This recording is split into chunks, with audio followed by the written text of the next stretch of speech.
Hi everybody, my name's Barb, and I'm the Trollbridge vlogger.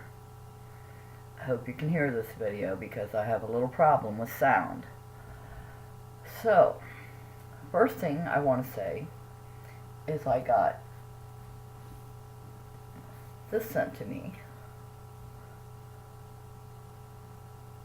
through the publisher and Goodreads, and so I went and bought this. Let me see, I'm reading it. So, I got City of Brass, I'm reading for January, and Kingdom of Copper, which I want. Then, I have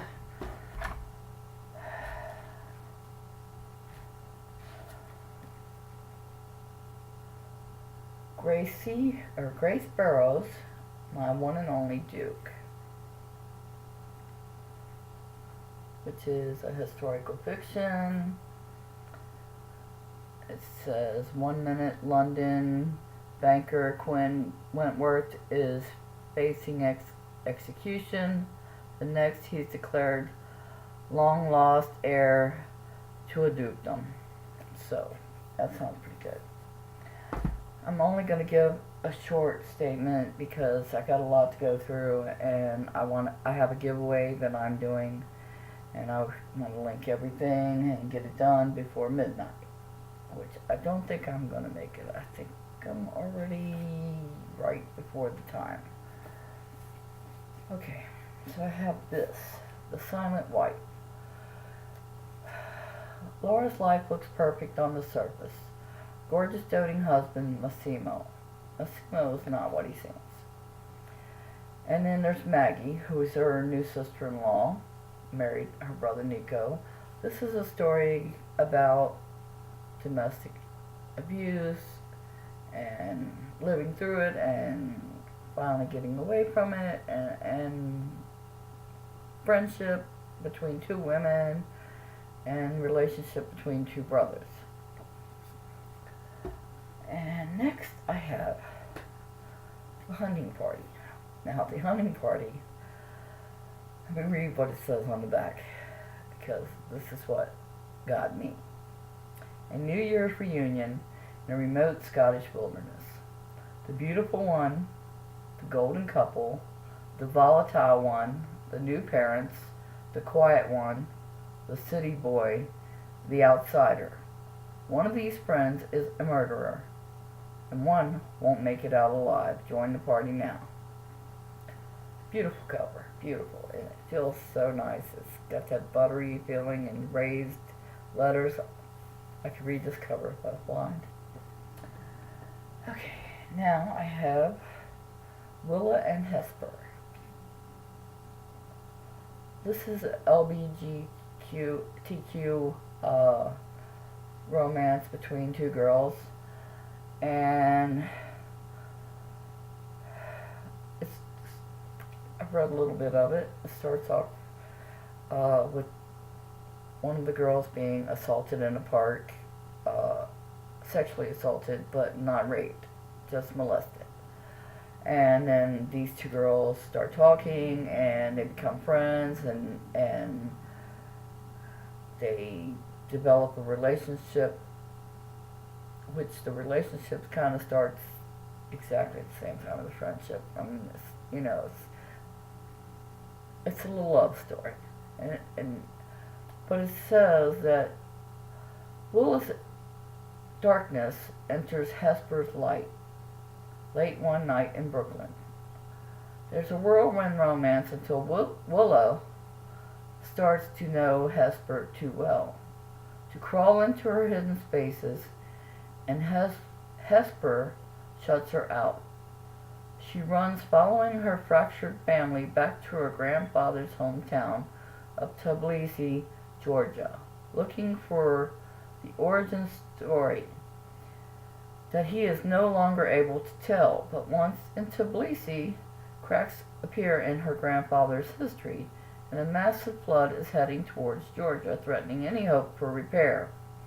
Meanwhile, heartbroken Willa is so desperate to leave New York that she joins a group trip for Jewish 20-somethings to visit Holocaust sites in Germany and Poland, hoping to override her emotional state. When it proves to be more fraught than hope, she must come to terms with her past, the ancestral past, her romantic past, and the past that can lead her forward. Told in alternating perspectives and ending in the shadow of Trump's presidency. Willa and Hesper is deeply moving, cerebral, and timely to view. And this comes out in February 5th. Unless it's changed. February 5th, 2019. Okay, now I have this big chunky book, Battle Mage. I think it's fantasy sci-fi, but I'm not sure. Falco Dante is a weakling in a world of warriors. But worse than this, he is the son of a murderer. Driven by the need to understand his father's action, Falco makes a decision that will drive him to the brink of despair, and is doomed to follow in his father's footsteps, or will he find a way to save his soul from the eternal fires of hell? Okay. It also says, the world is falling to the burning shadow of the possessed, and only the power of a battle mage can save it. But the ancient bond between battle mage and dragon is failing, and those that answer a summoning to many are black dragons, are the enemy of humankind. Black dragons are mad. Ooh, sounds really good. So it's not sci-fi, it's fantasy. And I also received this from the publishers, which all these are my Goodreads publisher books. And this is Voyager. I don't know if I'm going to be able to read this because someone told me that I would be kind of lost unless I at least watch the shows, and I don't think I want to add to my Spectrum bill just to know what's going on in this book. So I'll try reading it without, but if I'm too lost, then I'll wait till I get the other books to read it. And last but not least, actually, it's not last, it's next to last. I got this sent to me by the author, B.P. Smythe. It's the first book I've read of his, The Expired, and I thought it was really good. And I'm going to read you a little of what I wrote about it in my review. If you want, you can check it out on Goodreads. There might be spoilers, so right now you might want to click until I put the book back down. I wrote, I know this book may end up getting a lot of criticism.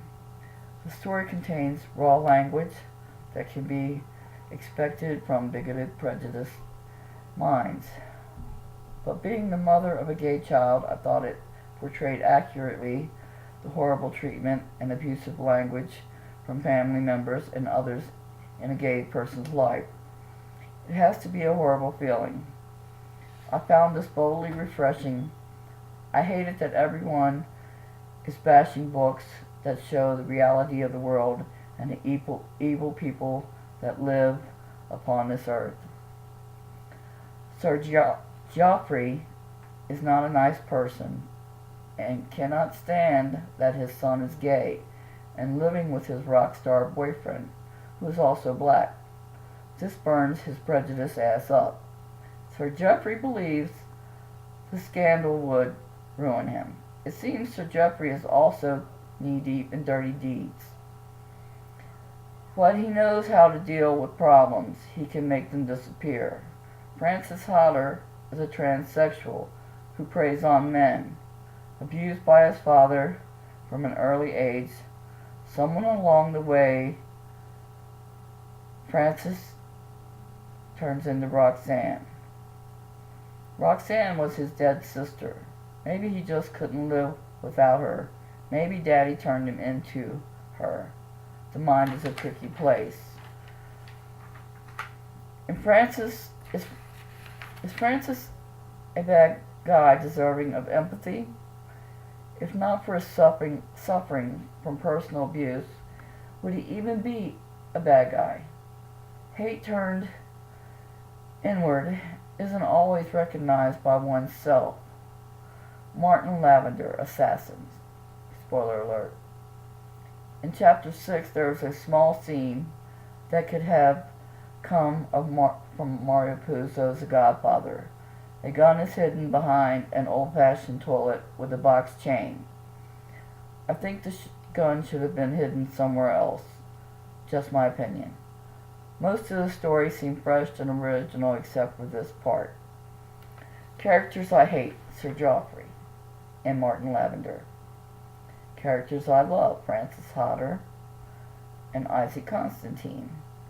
I also love the idea of sleeper cells that can be activated by simple phrases, putting to rest the idea that hypnosis can't make you do anything against your will or nature. After all, clucking like a chicken isn't exactly a natural act. Spoiler. Chapter 12. Wow. Never saw that coming. Most of what has transpired in this story is complex, and conclusions to problems are not easily foreseen. So far, I feel this tale has exceeded my expectations and haven't even made it to the halfway point. Okay, and this is the last thing I wrote about this story. In the end, this is truly an amazing story, told with a blunt boldness that exposes the truth of how the world is, not how we wish it could be. The characters were unique and displayed the seedy side of life. It also makes you ask questions like, how can a father hate a son for loving another man? How can a parent abuse a child? At what point of enduring abuse makes a person snap? Greed and power is the center of the story. Love, hate, and mind control. Okay, now, last, but most certainly not least, the most important thing about this video, well, not really the most important, but, up there, it's a giveaway.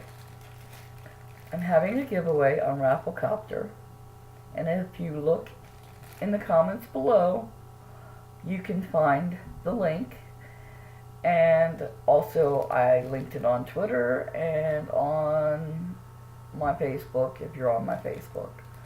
It's on my wall somewhere way down there. But anyway, Kingdom of Copper. It's kind of a genie tale. That's all I really know about it. That's all I really want to know about it.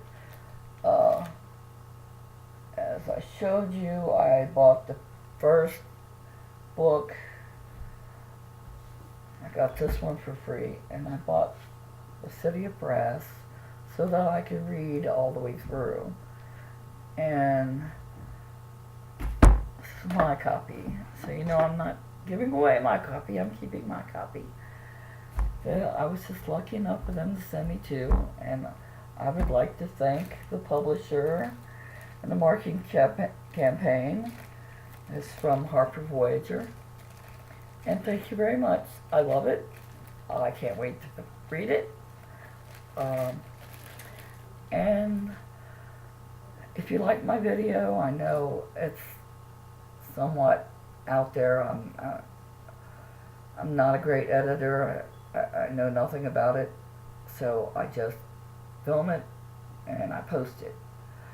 So if you like my videos, if you want to continue, please click like and subscribe, and go and join my giveaway.